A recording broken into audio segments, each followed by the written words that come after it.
Hola, soy el licenciado Pablo Caraballo y te doy la bienvenida a este audiolibro del primer manual de bomberos de la República Argentina, escrito por el coronel José María Calaza, jefe del Cuerpo de Bomberos de la Policía de la capital en el año 1887. Antes de comenzar con la lectura de las primeras 16 páginas, es necesario viajar imaginariamente al mundo que existía en 1887. La electricidad comenzaba a difundirse en las grandes ciudades. Thomas Edison y otros inventores impulsaban nuevos sistemas de iluminación eléctrica. El teléfono, inventado pocos años antes por Alexander Graham Bell, se expandía lentamente. En 1887 comenzó la construcción de la Torre Eiffel para la Exposición Universal de 1889. El Reino Unido era la principal potencia mundial. Las potencias europeas se repartían territorios en África durante la llamada Carrera por África. Estados Unidos vivía una rápida industrialización. Llegaban millones de inmigrantes europeos. Crecían ciudades como Nueva York y Chicago. En la República Argentina gobernaba el presidente Miguel Juárez Celman. Llegaban cientos de miles de inmigrantes europeos, especialmente italianos y españoles. Buenos Aires crecía rápidamente y se expandían barrios como La Boca, Barracas, San Telmo y Valvanera. La población argentina rondaba los 3 millones de habitantes. Continuaba la expansión de la red ferroviaria hacia el interior. Se desarrollaban puertos, telégrafos y obras públicas. La economía se basaba principalmente en la exportación de carne, lana y cereales. En 1887 se fundó la Cruz Roja Argentina por iniciativa de Guillermo Rawson. Buenos Aires vivía un auge económico y constructivo que transformaba su aspecto urbano. En ese contexto el cuerpo de bomberos de la policía de la capital era comandado por Calaza, quien creó el Manual de Bomberos, una excelente obra de arte. Te invito a escuchar las primeras páginas para que conozcas el profesionalismo, conocimiento y modernidad de información que los bomberos del mundo recibieron a través de este manual. Título primero. Aire y agua. Advertencia. Siguiendo los principios teóricos y necesarios para la enseñanza del bombero, haremos notar que, el hacer un conocimiento general de las leyes de la naturaleza, es esencial para la propia transacción de las obras prácticas de nuestra profesión. No es del todo necesario que los bomberos sean profundamente versados en los altos ramos del estudio de la atmósfera conocidos como neumáticos, o del agua conocidos como hidráulicos, pero como tienen trato constantemente con esas materias es absolutamente indispensable que puedan comprender a fondo su naturaleza y propiedades, como igualmente el general empleo de ciertos principios por medio de los cuales se habilitan para arreglarlos a su uso. Las páginas siguientes contienen solamente un sumario de estos dos objetos con el fin de que los interesados tengan delante en una simple y compendiada forma un resumen de algunos principios importantes y generales, los cuales sirven para habilitarlos y evitar tan numerosos errores que entre personas ignorantes se cometen al trabajar en un incendio, como asimismo para provecho de una tal suma de informaciones técnicas que sean suficientes para propósitos prácticos. Explicaciones generales. Llámese materia o sustancia todo cuanto puede hacer impresión en nuestros sentidos. Hasta ahora se conocen 65 sustancias elementales o simples, entendiéndose por tales aquellas en que al analizarlas solo han dejado ver una sola especie de materia. Cuerpo es cualquiera cantidad limitada de materia, y sus propiedades demuestran que no están formadas de una materia continua sino de elementos infinitamente pequeños, digámoslo así, que no pueden dividirse físicamente, y que solo están yustapuestos sin tocarse, conservándose con acento cierta distancia mediante recíprocas atracciones y repulsiones, que se conocen con el nombre de fuerzas moleculares. Estos elementos de los cuerpos se denominan átomos. Un grupo de átomos componen una molécula, y los cuerpos no son más que una reunión de moléculas. Los cuerpos se presentan bajo 3 estados diferentes, que son el sólido, el líquido y el gaseoso. El estado sólido es el que a la temperatura ordinaria se observa en las maderas, piedras y metales. A este le caracteriza una adherencia tal entre sus moléculas, que no es posible separarlas sino con mayor o menor esfuerzo, poseyendo en virtud de ella los cuerpos sólidos una dureza más o menos considerable, y conservando por sí mismos la figura que les ha dado la naturaleza o las artes. El estado líquido es el que presenta el agua, el alcohol y los aceites. Su carácter distintivo es una tan endeble adherencia entre sus moléculas, que pueden escurrirse unas sobre otras con suma facilidad, de modo que estos cuerpos no tienen ninguna dureza ni forma particular. Y siempre toman las de las vasijas en que están contenidos. El estado gaseoso es el que se observa en el aire, y otros muchos cuerpos que se llaman gaseosos o fluidos aeriformes.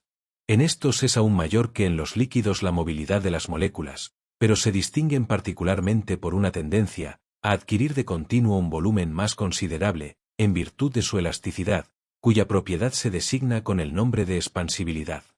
Los líquidos y los gases se conocen con el nombre general de fluidos. La mayor parte de los cuerpos simples pueden presentarse sucesivamente en los tres estados dichos, conforme sean las variaciones de temperatura. Ejemplo bien conocido de esto es el agua. Estos tres estados de los cuerpos dependen de la relación que existe entre las atracciones y repulsiones moleculares. Primera parte. Aire. La capa de aire que rodea a nuestro globo y gira con él en el espacio. Se le da el nombre de atmósfera, la cual dicen que se extiende a una distancia o altura de 40 o 45 millas, y que pasando de este límite sigue un aire semamente enrarecido, y a unas 65 millas se admite un vacío absoluto. El aire es un fluido elástico, inodoro en el estado puro, incoloro, transparente, diáfano, levísimo en cantidades exiguas, pesado en grávidas porciones, dilatable, compresible, corrosible, tangible o palpable aunque invisible. Es una sustancia capitalmente vivificadora, de inmensas proporciones atmosféricas que circunda completamente nuestro globo, cual ciñéndolo de una masa gaseosa, constitutiva del ambiente que respiramos. Compónese de 0,21 partes de oxígeno, 0,78 o 0,79 de azoe, y 0,01 de ácido carbónico. El aire es indispensable a la vida de todos los seres orgánicos. Los animales le respiran sin cesar y lo alteran. Una parte de su oxígeno se transforma en ácido carbónico. Los vegetales se apoderan del carbón que contiene el ácido carbónico y repelen el oxígeno puro. Así, por una admirable compensación, el aire se encuentra purificado por los vegetales a medida que los animales lo adulteran, vician o corrompen. El aire agente de la combustión, de la transmisión del sonido, de infinidad de fenómenos que admiramos. Es un inmenso laboratorio físico en que pasan y se subsiguen constantemente las operaciones químicas más variadas. Es un vastísimo reservatorio, que después de haber recibido bajo forma de vapores las aguas de la tierra, va a depositarlas en ríspidas montañas de donde tornan a desprenderse metamorfoscadas en cristalinas fuentes, en mansos riachuelos, vistosas cataratas, sonoros torrentes, etc. Rápido vehículo. Transporta a prodigiosas e increíbles distancias el polen o semillas de los vegetales, las sustancias prolíficas de infinitos seres y de muchos animales, deseca o humedece, forma o descompone, oxida o acidifica los cuerpos, disminuye o aumenta su masa, aviva o extingue los colores, reúne o ahuyenta las nubes, complica o desvanece las tempestades. Y, roto el equilibrio, bajo la denominación de viento, es árbitro que domina en las regiones elevadas. La extremada movilidad del aire produce corrientes atmosféricas cuya potencia es muy grande y suscribe dócilmente a las exigencias del hombre. Así, desde tiempo inmemorial, el comercio y la navegación han puesto en contribución su portentosa fuerza motriz para hacer mover considerables y poderosas moles, alcázares flotantes que venciendo espacios y cruzando mares transportan mercaderías y viajeros como imperiosos y colosales agentes de la comunicación de ambos mundos. Los molinos de viento ofrecen una aplicación no menos notable del poder de este agente o elemento vulgarmente hablando, natural y económico. En virtud de esta misma movilidad, se obtienen artificiales corrientes para ventiladores mecánicos, ora se trate de renovar una atmósfera viciada por miasmas pútridos o exhalaciones insalubres, ora de establecer artísticos desecadores a beneficio de su fecundo soplo, para las telas, los granos, la pólvora, etc. Su acción química es de la mayor importancia para el manufacturero, debiéndosele casi todos los fenómenos de oxidación, de coloración y de blanqueo que se operan en numerosas fábricas ad hoc. Produce la eflorescencia y delicuescencia de las sales, da lugar a la evaporación de los líquidos que disuelve y arrastra, sostiene la combustión en un sinnúmero de hornos, y nada puede reemplazarle para la producción del calor necesario en la práctica de casi todas las artes. No es menos indispensable al sostenimiento y aún a la creación de las luces artificiales, sea que las saquemos del aire comprimido por el eslabón neumático, sea que las hagamos resultar de la coalición de los cuerpos duros. Por último, la influencia del aire sobre los fenómenos de la vida se demuestra a cada instante en los trabajos de la agricultura y de la economía rural, la germinación de las semillas, la vegetación, floración, desarrollo, crecimiento o desenvolvimiento físico de las plantas, la florescencia, fructificación, consunción y fallecimiento de todo género de vegetales, dependen muy especialmente de la acción benéfica del aire puro, do la acci pn nociva, o destructora del aire, de las leyes de la respiración de las plantas y de los animales, las causas de producción del calor en los seres animales, etc. Habiendo indicado las funciones más esenciales y los usos más importantes que el aire puede llenar en su estado de absoluta pureza, detallaremos más claramente algunas de sus propiedades para que todo bombero pueda apreciarlas mejor. El aire o atmósfera, aunque aparentemente no parece igual a nuestros sentidos, es sin embargo una sustancia que posee en cierto grado las propiedades de cualquiera otra clase de sustancia que sea, ya sólida o líquida. Tiene peso, como todas las sustancias en diferente grado ciertamente, pero un peso absoluto, que es completamente conocido, y oprime cualquier cosa exactamente de acuerdo con él, y en la misma manera que cualquier otra materia puede hacerlo.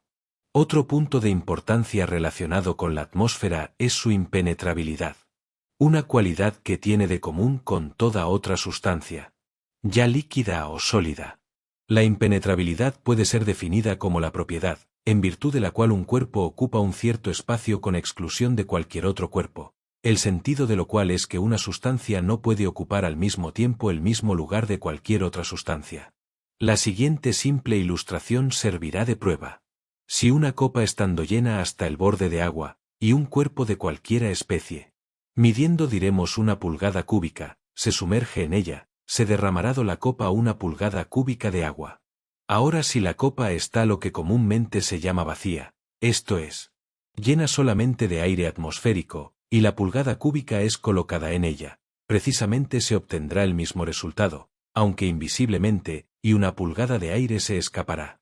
Que el aire es una sustancia se ve muy claramente si colocamos en el agua una copa, en sentido inverso, y en la cual se verá, que, el agua no puede alcanzar hasta el fondo de la copa, lo que prueba que es impedida por otra sustancia.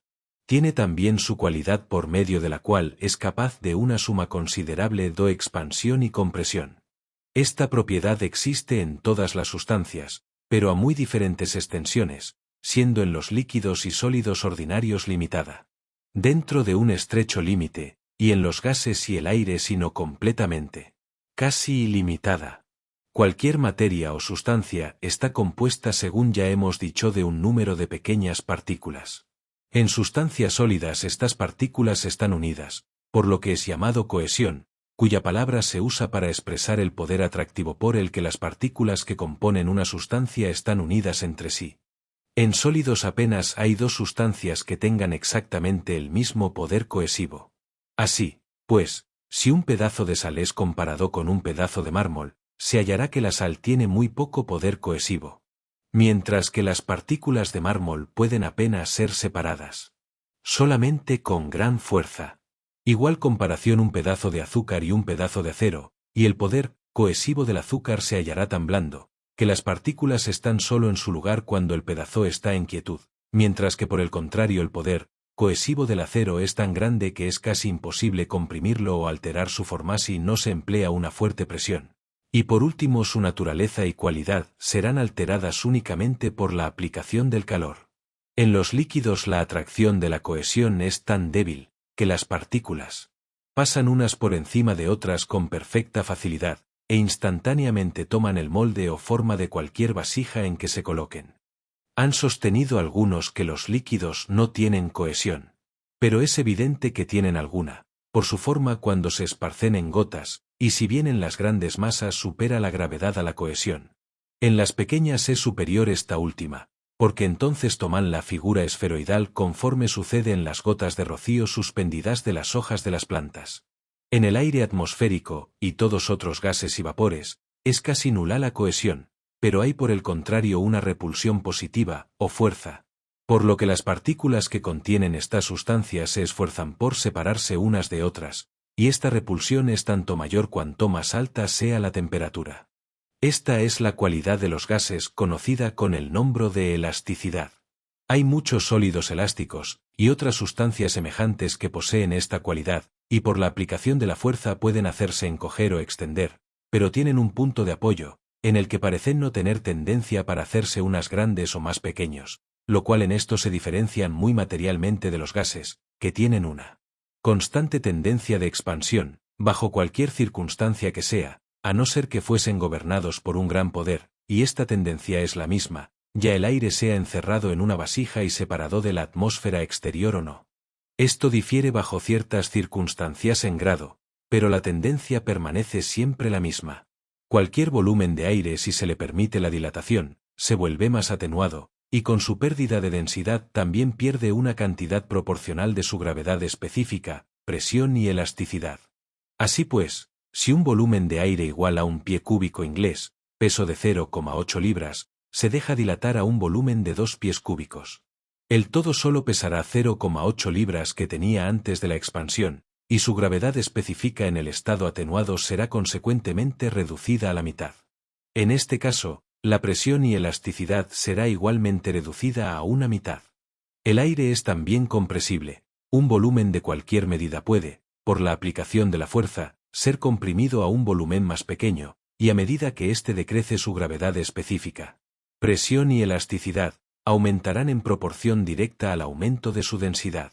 Así pues, si un pie cúbico de aire, pesando como antes lo hemos mencionado, 0,8 libras, es comprimido en un volumen igual a medio pie cúbico, pesará un 0,8 libras, pero como ocupará solo la mitad del espacio, tendrá 2 veces la densidad y 2 veces la gravedad específica.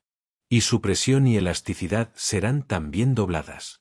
Si un barril fuese llenado de aire atmosférico de la misma densidad que el de la atmósfera exterior, la presión del de adentro será igual que el de afuera. Pero si una cantidad de aire fuese añadida introduciéndola por fuerza, el aire interior, aunque ocupando solo el mismo espacio, estará entonces en mayor cantidad, y, a consecuencia de su mayor densidad, tiene una mayor presión, y, siendo continua la compulsión, el aire vendrá a ser tan denso, y consecuentemente tan elástico, que eventualmente podrá reventar el barril. Hasta aquí llegamos con la lectura de las primeras 15 páginas del Manual de Bomberos de 1887 del Cuerpo de Bomberos de la Policía de la Capital. Hemos visto que se contaba con amplios conocimientos de física y química. No te pierdas la continuación de esta lectura, la que va introduciéndose en los conocimientos básicos que todo bombero debe conocer. Saludos y buena guardia.